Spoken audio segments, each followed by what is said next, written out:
Hello नमस्कार दोस्तों, मैं हूं प्रकाश और स्वागत करता हूं आपका स्टडी पावर सेंटर में। दोस्तों आज हम जानेंगे भारत के एक ऐसे राज्य के बारे में जिसका नाम लेते ही मन में विचार आता है जैसे मानो हम किसी दूसरे देश की बात कर रहे हैं। ऐसा एक राज्य जहां के लोगों की बात करें तो मन में ऐसे विचार आते हैं तरह तरह के, जैसे कि वहां के लोग जो है मनुष्य खाते हैं या फिर वहां के लोग जो है कपड़े नहीं पहनते हैं। ऐसी बहुत सी अफवाहें समाज में फैली हुई हैं और हम आंख बंद करके उन पर विश्वास भी कर लेते हैं। अक्सर ऐसा इसलिए भी होता है कि जब हम किसी राज्य के बारे में बहुत करीब से नहीं जानते हैं तो वहाँ की कोई भी अफवाह हम सुनते हैं, वहाँ के बारे में कोई भी बात सुनते हैं तो उस पर हम आसानी से विश्वास कर लेते हैं। तो खास करके ऐसा उत्तर पूर्वी राज्यों के साथ ही होता है कि वहाँ के लोगों के बारे में हम कुछ भी सुनते हैं और उस पर विश्वास कर लेते हैं। तो दोस्तों ये बात विचारनीय है कि ऐसा क्यों होता है। ऐसा क्या है कि भारत की आज़ादी के इतने वर्षों बाद भी जो है भारत के सभी राज्यों के बारे में हम वहाँ की संस्कृति के बारे में, रहन सहन, वहाँ की भाषा, इन सब के बारे में हम आज भी नहीं जान पाए हैं। ये बात एक विचारणीय है। अभी हाल ही में एक मंत्री थे नागालैंड के, जिन्होंने एक बयान दिया था, काफ़ी हास्यास्पद बयान था और इस पर काफ़ी चर्चा भी हुई और ये काफ़ी जो है लोकप्रिय भी हुआ। और उन्होंने भी ऐसे ही हास्य रूप से ऐसे कुछ क्वेश्चंस पूछे थे कि ऐसा क्यों है कि हम लोग जो है हैं तो भारत का हिस्सा, लेकिन भारत के लोग हमारे बारे में तरह तरह की विचारधाराएं रखते हैं। तो दोस्तों हमें अपने राज्यों के बारे में, विशेष करके सभी राज्यों के बारे में बहुत ही गहन रूप से जानना चाहिए। जितना एक भारतीय नागरिक को जानना चाहिए उस हिसाब से वहाँ की रहन सहन, वहाँ की भाषा, वहाँ के खान पान, वहाँ के लोगों के बारे में जानना चाहिए। तो इसी कड़ी में आज हम बात करेंगे नागालैंड की। नागालैंड जो कि भारत का उत्तर पूर्वी राज्य है। और इस वीडियो में मैं बात करूँगा एक एग्जाम पॉइंट ऑफ व्यू से जितना इम्पॉर्टेंट है उसके बारे में, और ख़ास करके भारत का एक जिम्मेदार नागरिक जो होता है उसको जो जो बातें पता होनी चाहिए उन सब के बारे में हम चर्चा करेंगे इस वीडियो में।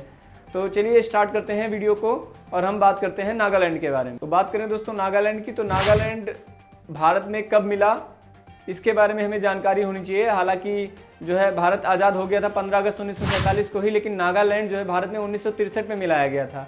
इसके पहले नागालैंड जो है, यहाँ के कुछ संगठन जो थे वो नागालैंड को आज़ाद देश यानी कि एक अलग से देश घोषित करना चाहते थे। इसी क्रम में 14 अगस्त को जिस दिन पाकिस्तान आज़ाद हुआ उस दिन जो है नागालैंड के कुछ समूहों ने भी अपने आप को जो है आज़ाद घोषित किया, लेकिन इनको जो है मान्यता नहीं दी गई, देश के रूप में मान्यता नहीं दी गई। और उसके बाद में उसमें जवाहरलाल नेहरू जी थे प्रधानमंत्री, पहले भारत के प्रधानमंत्री। इन्हीं के समय 1956 में करीब जो है यहाँ के लोगों से युद्ध छिड़ा, यानी कि यहाँ जो संगठन थे वो उनके पास जो है अस्त्र और शस्त्र भी थे, यानी कि उनकी अपनी एक सेना भी थी जो युद्ध कर सकती थी।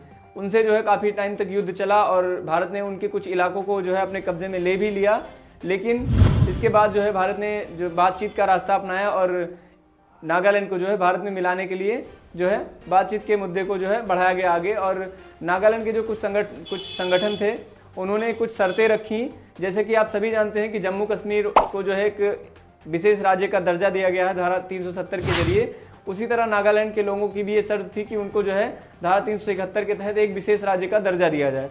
इसके लिए संविधान में 13वां संविधान संशोधन भी किया गया और नागालैंड को भारत में मिलाया गया 1963 में, यानी कि आज़ादी के करीब मान के चलिए आप 16 साल बाद जो है नागालैंड को 1 दिसंबर सन 1963 को जो है भारत में मिलाया गया। और इसके लिए एक्ट पारित हुआ था 1962 में ही, यानी कि नागालैंड राज्य पुनर्गठन एक्ट जो था वो 1962 में ही पास हुआ था और 1 दिसंबर 1963 को नागालैंड की स्थापना कर दी गई थी। बात करें नागालैंड का नाम नागालैंड कैसे पड़ा, तो इसके बारे में दो विचारधाराएं हैं। पहली विचारधारा है कि कुछ लोगों का मत ऐसा है कि जैसे कि नागालैंड को, ऐसे लोगों को नागा कहा जाता है जो कानों में बालियां पहने होते हैं, यानी कि पीपल विद ईयरिंग्स, उनको जो है नागा कहा जाता है। और कुछ लोगों के विचार ऐसे हैं कि जो लोग अपनी नाक छिदवाए हुए होते हैं, कि नाक में बालियां पहने हुए होते हैं, उनको नागा कहा जाता है। हालांकि नागालैंड में विशेष करके जो है नागा जनजाति अधिक संख्या में निवास करती है। इस वजह से जो है एक तरह ये भी कहा जा सकता है कि इस वजह से वहाँ का नाम नागालैंड पड़ा। नागालैंड के बारे में बात करें तो वहाँ पे जो है 100 से अधिक जनजातियाँ निवास करती हैं और यहाँ पे जो है 15 से अधिक भाषाएं बोली जाती हैं, लेकिन यहाँ की ऑफिशियल लैंग्वेज जो है वो इंग्लिश भाषा है। यहाँ का एरिया जो है वो 16,579 वर्ग किलोमीटर है और यहाँ की जनसंख्या जो है वो 19,78,502 लोग यहाँ पे निवास करते हैं। अब नागालैंड की बात करें तो दोस्तों आपको ये जानकर हैरानी होगी कि यहाँ की 88% यानी कि 88% जो जनसंख्या है वो ईसाई धर्म को मानती है। और यहाँ पे दोस्तों यहाँ की जो 68% जनसंख्या है वो कृषि पर निवास करती है, यानी कृषि पर निर्भर है। 88% यहाँ पर जो है ईसाई धर्म को मानने वाले हैं। हालांकि जनजातियाँ तो मैं बता चुका हूँ कि 100 से अधिक जनजातियाँ इसमें जो है यहाँ पे निवास करती हैं, लेकिन उसमें से जो है 88% लोग जो है ईसाई धर्म को मानते हैं। 15 से अधिक भाषाएं बोली जाती हैं और यहाँ पे जो है ऑफिशियल लैंग्वेज जो यहाँ की है वो है इंग्लिश। इसके बाद बात करें नागालैंड की, तो नागालैंड में देखिए तो दोस्तों नागालैंड की राजधानी है कोहिमा और यहाँ के मुख्यमंत्री जो हैं वो नेफ्यू रियो हैं। यहाँ के वर्तमान गवर्नर जो हैं वो जगदीश मुखी हैं। बात करें अगर पहले मुख्यमंत्री की तो वो नागा नेशनलिस्ट ऑर्गेनाइजेशन के पी सीलू थे, और बात करें अगर यहाँ के पहले गवर्नर की तो वो विष्णु सहाय जी थे। यहाँ की विधानसभा की जो है 60 सीटें हैं, यहाँ पर विधानसभा की 60 सीटें हैं और भारत की पहली पेपरलेस विधानसभा जो है वो नागालैंड की ही विधानसभा है। यहाँ की सबसे ऊंची पहाड़ी की बात कर चुके हैं हम। यहाँ की सबसे ऊंची पहाड़ी है माउंट सारामती, और जूको घाटी का नाम आपने सुना होगा, जो कि नागालैंड और मणिपुर के जो है सीमा पर स्थित है जूको घाटी। नागालैंड भारत के 3 राज्यों से अपनी सीमा साझा करता है, जिनमें से असम है, अरुणाचल प्रदेश और मणिपुर 3 राज्यों से अपनी सीमा साझा करता है, और एक जो है ये अंतर्राष्ट्रीय सीमा भी साझा करता है म्यांमार के साथ में। ऐसा कहा जाता है कि नागालैंड में एक ऐसा गांव भी है जहां के लोग 2 देशों के निवासी कहे जाते हैं, कि म्यांमार के भी और भारत के भी। और इसके बाद नागालैंड की बात करें तो नागालैंड में जो है सबसे बड़ा शहर जो है वो, यानी कि सबसे बड़ा शहर जो है वो दीमाबाद है। हालांकि इसकी राजधानी कोहिमा है, लेकिन सबसे बड़ा शहर जो है यहाँ का वो दीमाबाद है।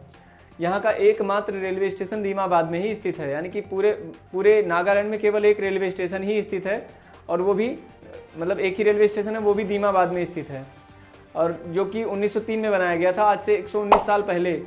हालांकि अभी हाल ही में जो है एक दूसरा रेलवे स्टेशन यहाँ पर जो है उसका लोकार्पण किया गया है। यहाँ के मुख्यमंत्री नेफ्यू रियो द्वारा सिखोवी शहर में नागालैंड का दूसरा रेलवे स्टेशन बनाया जा रहा है, लेकिन अभी तक केवल जो है एक ही रेलवे स्टेशन नागालैंड में मौजूद था आज़ादी के इतने वर्षों बाद भी। और दोस्तों क्या आप जानते हैं कि भारत जो है खीरा उत्पादन में नंबर 1 पर, यानी पूरे विश्व में भारत खीरा उत्पादन में प्रथम नंबर पर है, और खीरे का जीआई टैग जो है वो नागालैंड के पास है, यानी कि खीरे का जीआई टैग नागालैंड के पास है, और भारत खीरा उत्पादन में पूरे विश्व में नंबर 1 पर है। इसके बाद बात करें यहाँ के प्रमुख नृत्य की, यानी कि यहाँ का जो प्रमुख लोक नृत्य है वो नौटंकी है। नौटंकी से आप जो है कंफ्यूज हो सकते हैं, क्योंकि नौटंकी उत्तर प्रदेश का भी एक तरह का लोक नृत्य है नौटंकी, लेकिन यहाँ का जो लोक नृत्य है वो है नौटंकी। इसमें जो है आई साइलेंट होता है, यानी कि नौटंकी में आई से स्टार्ट होता है, आप स्क्रीन पर देख सकते हैं। इसके बाद बात करें यहाँ पे प्रमुख त्योहारों की, तो यहाँ पे दोस्तों यहाँ का प्रमुख त्यौहार है हार्नबिल फेस्टिवल। हार्नबिल जो कि एक पक्षी का नाम है, और इस पक्षी की जो है 5 प्रजातियाँ भारत में पाई जाती हैं। हार्नबिल जो एक लंबी चोंच वाला पक्षी होता है, इसकी 5 प्रजातियाँ भारत में पाई जाती हैं, और इसी के नाम पर जो है नागालैंड में हार्नबिल फेस्टिवल मनाया जाता है। हार्नबिल फेस्टिवल दोस्तों 1 दिसंबर से लेकर के 10 दिसंबर तक मनाया जाता है, यानी कि वर्ष के अंत में जो है ये मनाया जाता है। हालांकि नागालैंड में प्रत्येक दिन कोई ना कोई त्यौहार ही रहता ही है, लेकिन ये वहाँ का एक प्रमुख त्यौहार माना जाता है हार्नबिल फेस्टिवल। और काफ़ी एग्जाम्स में पूछा भी गया है कि हार्नबिल फेस्टिवल कहाँ मनाया जाता है, तो एग्जाम पॉइंट ऑफ व्यू से भी ये जो है महत्वपूर्ण है, और इस बार जो है 23वें क्रम का मनाया जा रहा है, क्योंकि इसकी शुरुआत हुई थी सन 2000 से। सन 2000 से जो है हार्नबिल फेस्टिवल की शुरुआत हुई थी, और इस बार ये 23वें क्रम का त्यौहार है। देखिए इसका प्रमुख उद्देश्य ये भी होता है कि देश विदेश से पर्यटक यहाँ पर आते हैं, यहाँ की संस्कृति के यहाँ के बारे में, यहाँ की भाषा के बारे में वो जानते हैं। तो खास करके जो है इसका मोटिव ये भी रहता है कि वहाँ के बारे में जो है लोग जाने। तो दोस्तों ये थी नागालैंड के बारे में कुछ महत्वपूर्ण बातें जो कि मैंने आपके सामने साझा की, और आपको वीडियो कैसा लगा कमेंट बॉक्स में ज़रूर बताएं। अगर वीडियो अच्छा लगा तो लाइक करें, शेयर करें, और साथ ही साथ चैनल को सब्सक्राइब भी कर लें।